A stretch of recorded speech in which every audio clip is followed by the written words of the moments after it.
Hey there, this is Jonah Pelche here for our discussion board 2 for wisdom literature.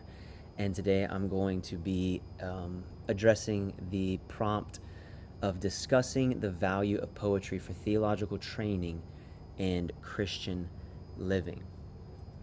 I really enjoyed this chapter because I guess the main point of it is obviously pointing out the importance of poetry and understanding the true way that poetry was created, the underlying meanings behind it, the deeper theological and spiritual meanings behind poetry back in the ancient times of ancient Israel that our wisdom literature was written, and how since the Enlightenment period, everyone is so focused on knowledge and logic, and we've almost lost touch with our imagination and our feelings and the wonder that can be evoked by poetry.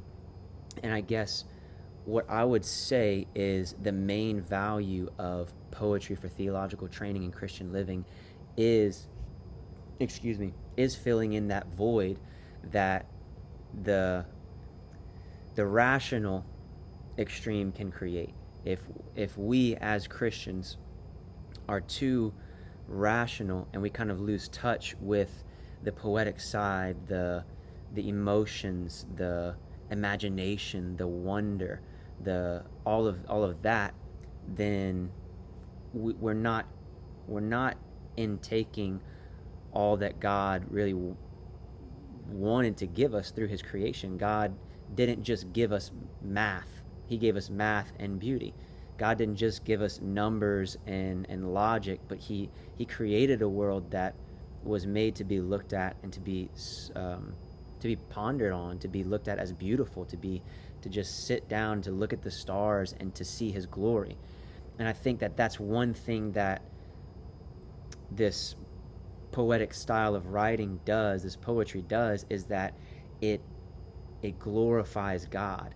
And I think whenever we lose touch of, well, it was meant to glorify God, and when we lose touch of the true value of poetry, especially poetry as found in our wisdom literature, we're missing out on a huge part, a massive part of the way in which God basically planned and gave to us an avenue of which we could glorify him and see his glory.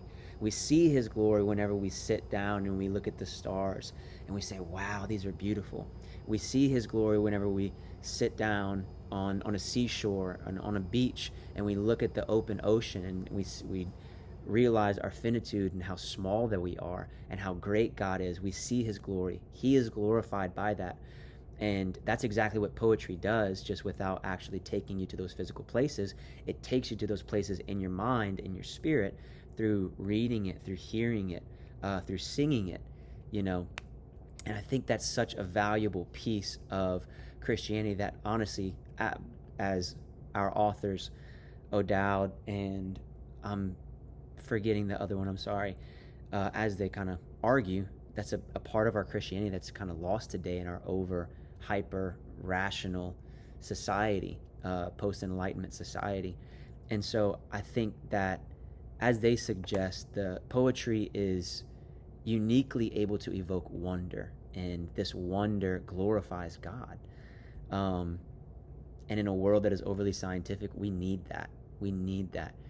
And I love what Craig Bartholomew and Ryan O'Dowd say on page 69. They say that poetry, in fact, is at its best an ethical way of preserving the mystery, ambiguity, power, tragedy, and sublimity of our world.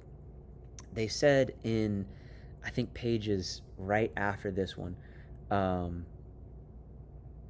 they were talking about how you can talk about God's omnipotence and his omniscience and use those as theological terms and words that make sense to our rational minds, and they're good. Like they encapture true attributes about God.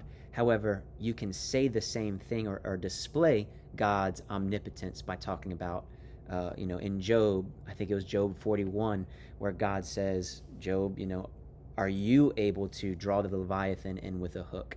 That's obviously displaying and God showing how powerful he is, his omnipotence, however, in a poetic style of writing. And it just shows you, his omnipotence, this word, but it shows it on display in glory. And it's better for our hearts. It's good for our hearts and for our souls to be able to visualize that in our imaginations, to see, God, you are amazing, because it brings us to this emotive way of giving glory to God, where we're not just sitting down and reading theological truths, which are true and good and they have their place, and they edify us, but there's this whole other side of the anthropology of the being, that needs that emotive connection with God to glorify him. And I think that if we can incorporate a real deep understanding, not of this, what they call the high art understanding of where poetry lies today in modern society, but if we can go back to how poetry was valued and understood in ancient times, especially in wisdom literature, I think if we can just incorporate this in practical Christian living and everyday Christian living, it would be great for just strengthening people's faith. It would be great for even counseling people. Like, it's one thing to sit down in front of somebody who's going through suffering and being able to talk to them about God's goodness theologically, doctrinally, the goodness of God, the faithfulness of God, how he's going to get you through this. It's another thing to be able to take them down a journey, take them in a story, which is what poetry is able to do, which is what stories are able to do. Like Job. Job did the same thing, how it showed God's faithfulness even in the midst of suffering. But it makes you it grips you by the heart, by the soul. And I think allowing or encouraging the education and the training of everyday Christians in poetry, in Christian poetry, would just be so edifying for the body all around. And so I hope this answers the question sufficiently. Thank you for listening. Have a blessed night.